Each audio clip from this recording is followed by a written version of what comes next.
Bonjour tout le monde et bienvenue dans un nouveau point lecture. Aujourd'hui je vais vous parler de 5 romans, d'un roman graphique à destination des grands et un espèce d'album qui parle de guerre pour les plus jeunes.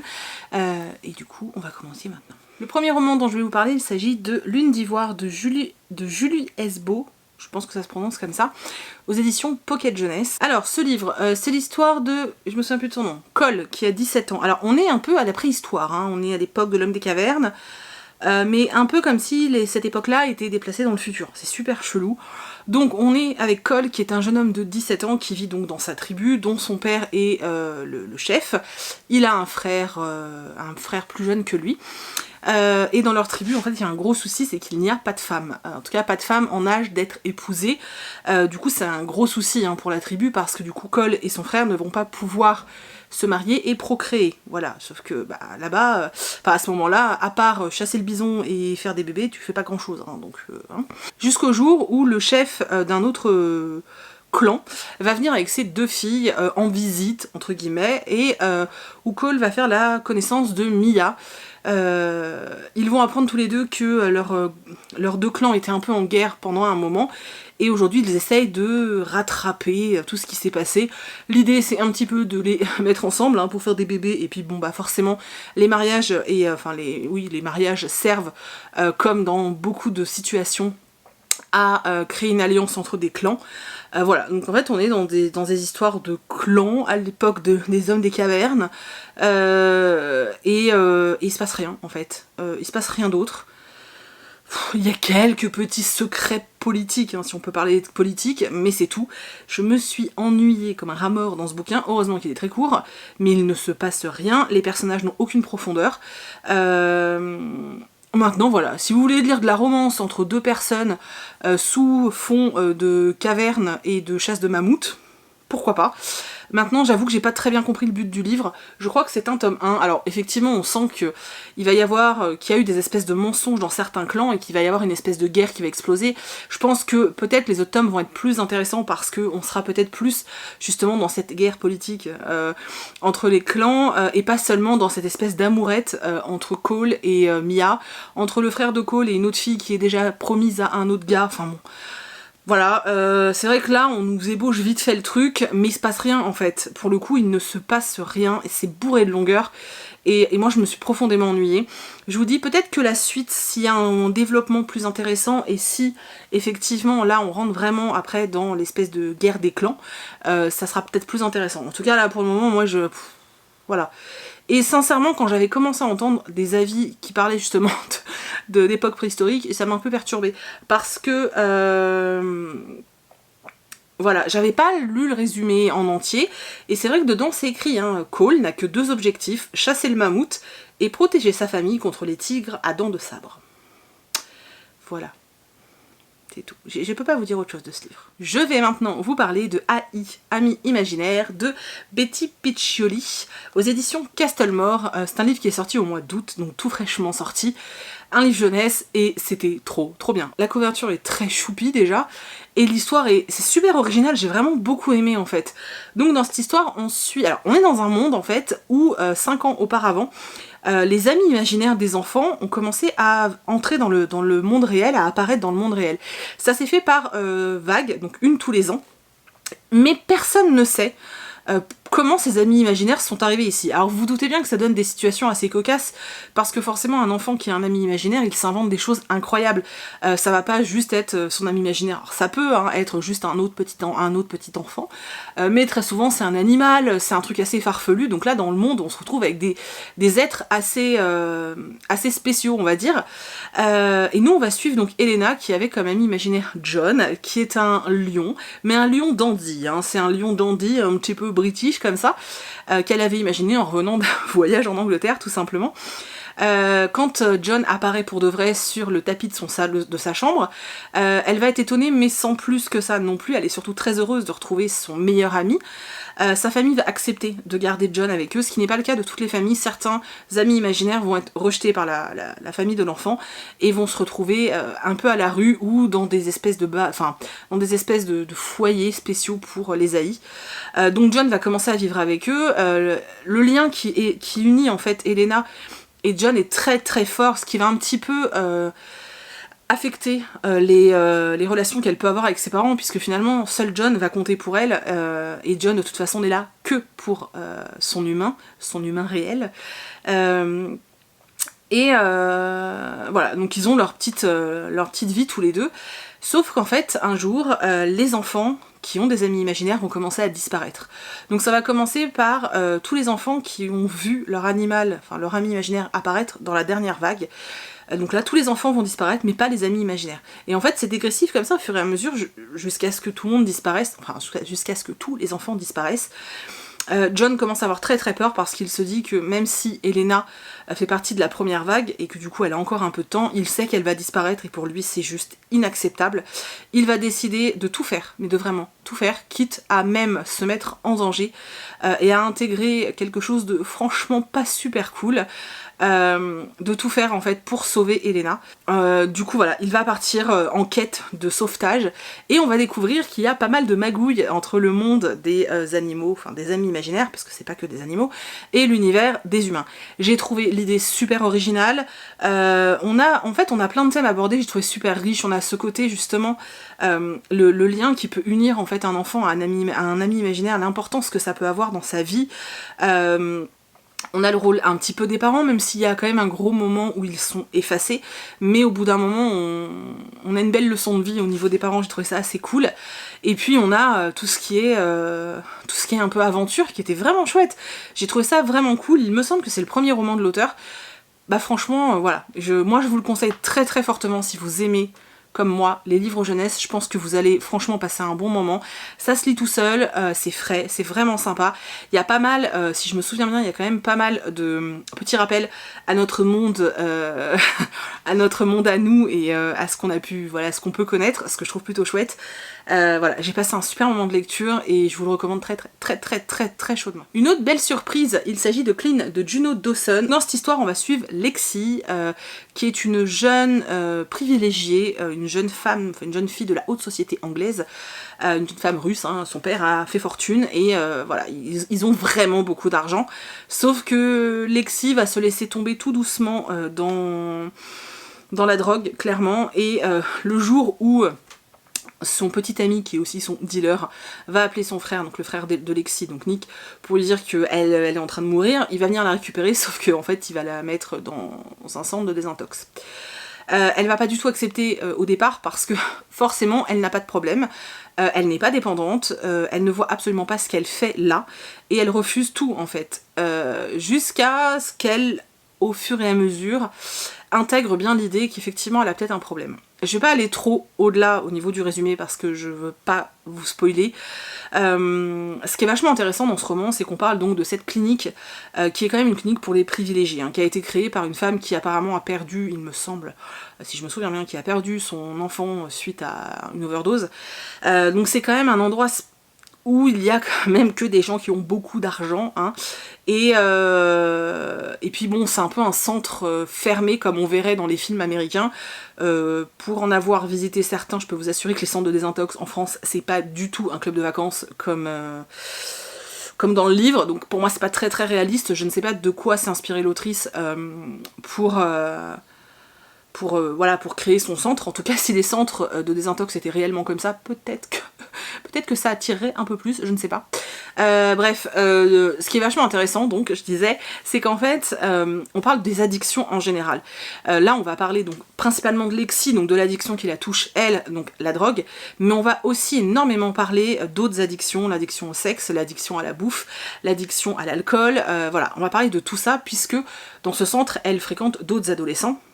puisque c'est un centre réservé pour les ados, elle fréquente d'autres adolescents et que ces autres adolescents, ils n'ont pas forcément les mêmes problèmes qu'elle. Au début du roman, je tiquais un petit peu parce que ce roman me faisait fortement penser au film 28 jours en sursis avec Sandra Bullock et Viggo Mortensen, j'arrive jamais à dire son nom ce mec, parce que voilà, désintox, petite romance avec un autre jeune homme qui est en désintox, donc amour interdit, mais c'est pas axé autour de ça, hein. Par contre c'est vraiment pas axé autour de la romance, mais c'est vrai qu'au début je me disais oula, et en fait au fur et à mesure je me suis complètement laissée happer par le roman, je l'ai bouffé en une après-midi, parce qu'en fait Lexi, qui est une sale gamine, franchement c'est une sale gamine au départ, et bien finalement j'ai fini par fortement m'attacher à elle, parce qu'elle est touchante. Alors oui, c'est une privilégiée, oui, voilà, bref, c'est le rôle qu'on lui a donné, mais elle est vraiment touchante et j'ai fini par vraiment beaucoup aimer ce livre. J'ai été à la limite du coup de cœur quand même, à la limite. Il y a des choses qui m'ont...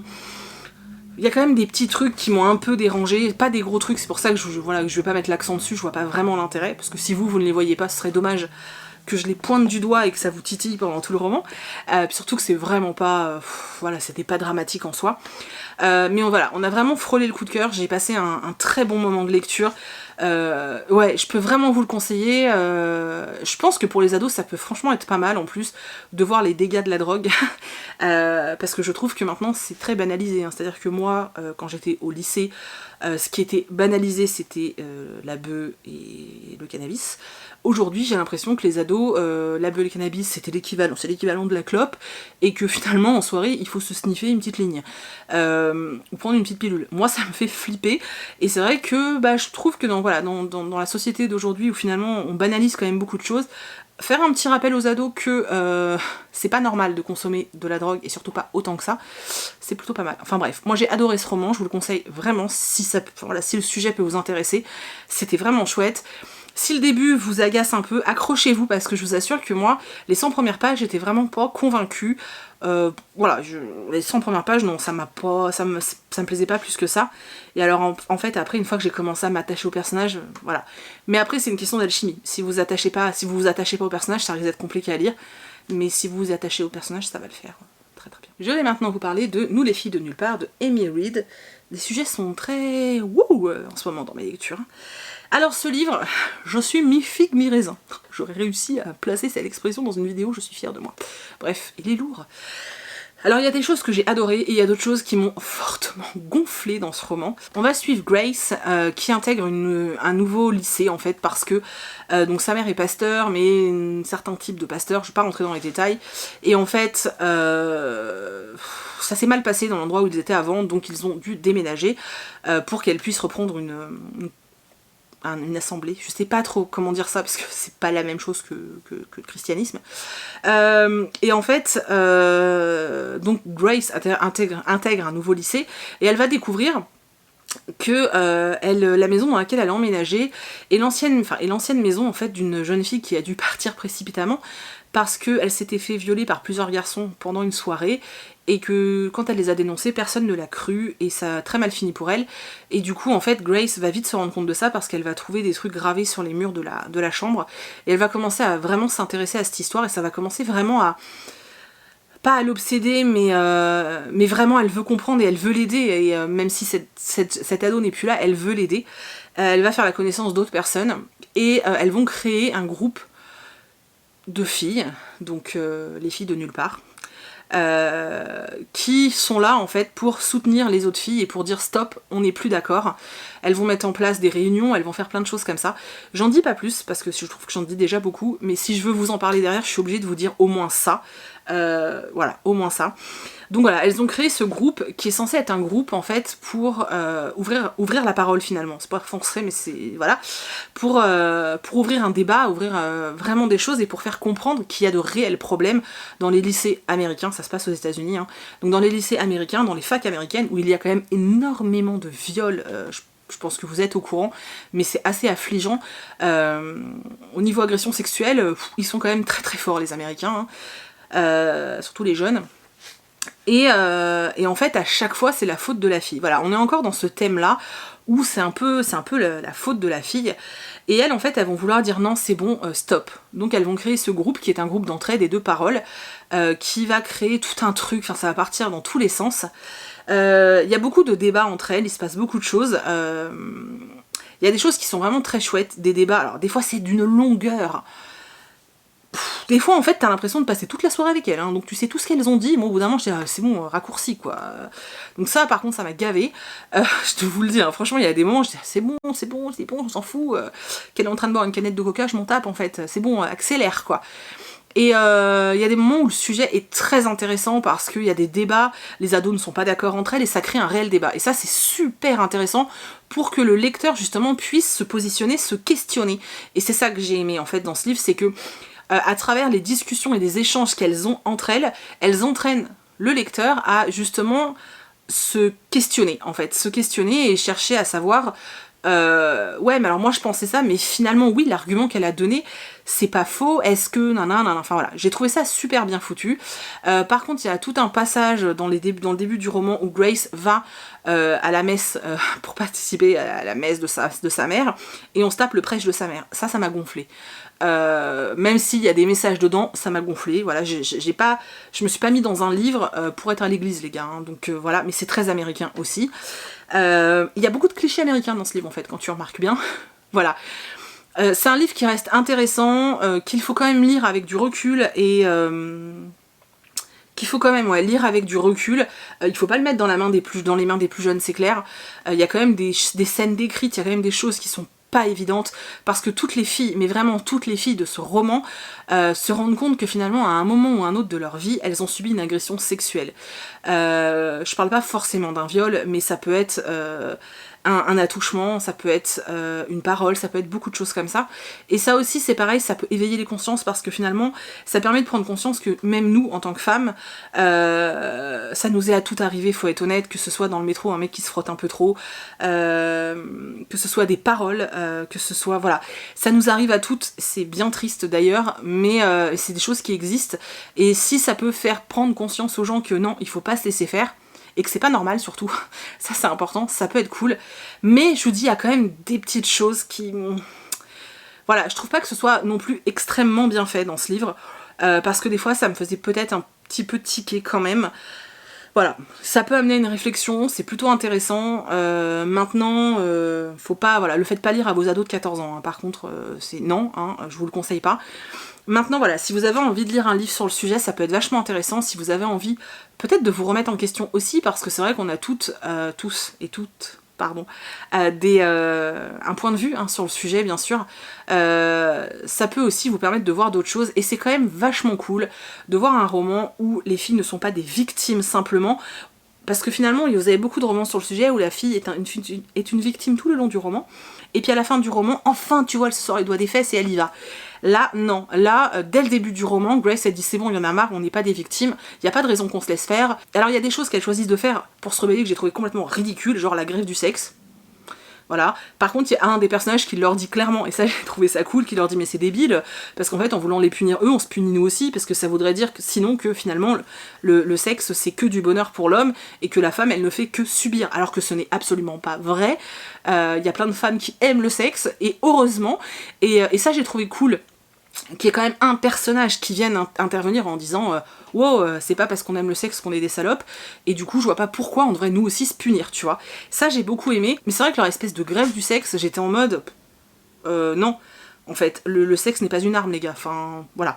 C'est des petits détails comme ça, c'est pour ça que je vous dis que le thème est important, le sujet est important, il y a certaines réflexions qui sont vraiment bien. Maintenant, je trouve pas que ce soit extrêmement bien fait, mais ça reste un livre que j'ai beaucoup aimé, que je vais garder parce que je trouve que c'est un sujet très intéressant et très important. Et ouais, c'est pas le meilleur sur le sujet, mais il est bien, et voilà, avec un regard averti, n'hésitez pas à le lire, ça peut être vraiment cool. Le dernier roman dont je vais vous parler, il s'agit de La fille qui tressait les nuages de Céline Chevet, aux éditions du Chat Noir, pardon.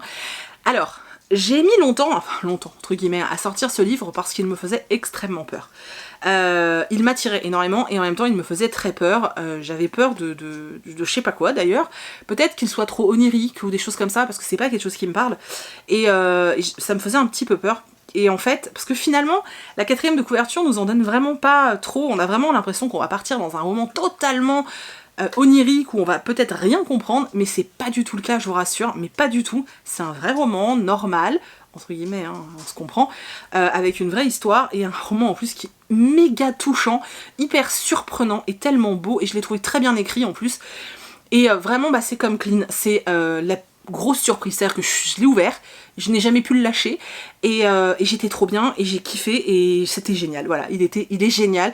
Pareil, je suis à un cheveu du coup de cœur, mais là je pourrais pas vraiment vous dire pourquoi. Pourquoi je ne suis pas sur le coup de cœur, mais alors je suis dans le excellentissime lecture. Donc, l'histoire. Ensuite, Julian, qui est un enfant métis qui vit au Japon, donc son père est japonais, sa mère est anglaise. Ça a toujours été très très compliqué pour lui parce qu'on nous explique qu'en fait il y a une sorte de racisme quand même là-bas et qu'en gros quand t'es métisse bah t'es qu'un demi en fait. Je crois il me semble que le surnom qu'on lui donne c'est le pas fini ou un truc comme ça pour bien faire comprendre que bah t'es pas un vrai japonais en fait et voilà, donc pendant son enfance, c'est pas forcément très facile, il est plutôt maltraité d'ailleurs, ce pauvre gamin, et voilà, il le vit pas très bien, jusqu'au jour où il va rencontrer, alors attendez, je m'excuse, mais alors le nom, où il va rencontrer Suichiro, jusqu'au jour où il va rencontrer Suichiro, qui va un peu le prendre entre guillemets sous son aile et qui va devenir son meilleur ami. Ils vont se mettre également à traîner avec Haru, et ils vont former leur petit groupe. Nous quand on prend l'histoire, ils sont adolescents, Julian est pas très bien dans sa peau et pas très bien dans sa vie parce que la sœur, donc la petite sœur de Suichiro, qui avait 1 an d'écart avec lui, est décédée depuis peu et il était fou amoureux d'elle et il n'arrive pas à faire son deuil. Son meilleur pote, donc Suichiro, n'arrive pas non plus à faire son deuil, mais lui il a des réactions hyper bizarres. Et voilà, donc on les suit, nous on les rejoint à ce moment-là de l'histoire, et on va très vite comprendre qu'il se passe un truc très très louche, parce que Julian ne se souvient plus en fait comment est morte la sœur de Suichiro. Il va pas s'en rappeler, et là va s'ouvrir tout un truc parce que vraiment il va se poser des questions. Alors on lui dit qu'elle était gravement malade, mais il se souvient de rien en fait. Il comprend pas en fait, il sait pas ce qui s'est passé. On nous parle d'une légende qui concerne la famille de Suichiro. Je vais pas aller au-delà, tout ce que je peux vous dire c'est que si vous aimez un petit peu tout ce qui peut être légende japonaise, ou des choses comme ça va vous intéresser. Je vous ai dit, c'est vraiment bien écrit. Moi, j'ai trouvé que c'était très bien écrit. D'autres peut-être pas, mais moi j'ai trouvé que c'était très bien écrit. L'histoire est super belle. Julian est super attachant. Il y a des belles surprises dans ce livre, mais vraiment des belles surprises. Et très sincèrement, si vous le lisez ou si vous l'avez lu, venez me voir en MP parce que je veux absolument échanger sur ce livre. Je vous assure qu'il vous réserve de belles surprises, que vous allez automatiquement être étonné. Voilà. Alors ça reste un rythme assez... Ouais, c'est un rythme assez lent en fait, pas contemplatif non plus, mais un rythme assez lent.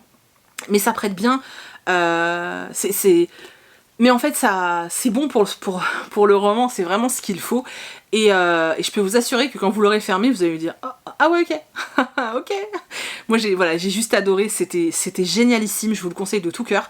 Et voilà, je vous ai dit, si vous l'avez lu, ou une fois que vous l'aurez lu en tout cas, n'hésitez pas à venir me voir pour qu'on en parle ensemble, parce que j'ai vraiment envie d'échanger autour de ce livre. Et c'est vrai pour tous ceux que je vous présente, hein, n'hésitez vraiment pas à venir m'en parler ou à me taguer si vous les lisez et tout, parce que ça me fait toujours super plaisir de voir ce que vous retenez en fait de ce que je vous présente. Parce que comme je vous en présente beaucoup, voilà. Donc on n'hésite pas à me taguer quand on lit un livre parce que je vous l'ai conseillé. Ensuite, je vais vous parler d'une petite BD qui est une espèce de petit roman graphique à destination des plus grands. Donc il s'agit de 30 ans de chat de Flora et Minikim. Alors déjà la couve, s'il veut bien faire le focus, là c'est plein de têtes de petits chats, voilà. Donc nous on suit Luce qui vit avec ces 2 chats qui s'appellent Neko et Yoshi, et elle est complètement red dingue de ces chats, genre il n'y a que ces chats qui comptent, et voilà, elle nous raconte des petites brèves de leur vie en fait. Alors ça se présente par saison, et alors ça j'ai juste adoré. On commence par l'hiver, regardez-moi ces dessins comme c'est beau.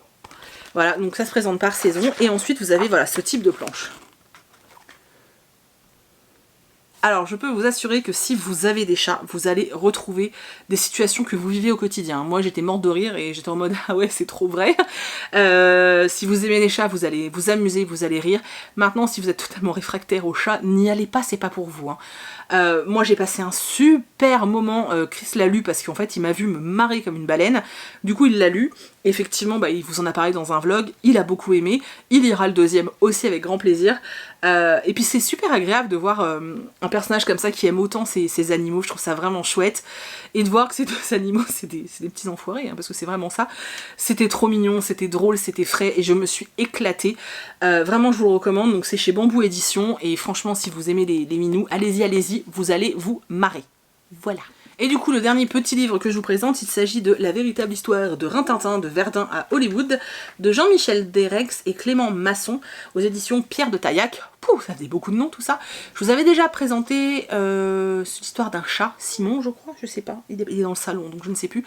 Et j'avais beaucoup aimé, donc en fait Pierre de Taillac m'a envoyé Rintintin et Vaillant Pigeon Voyageur, que je vous présenterai la prochaine fois.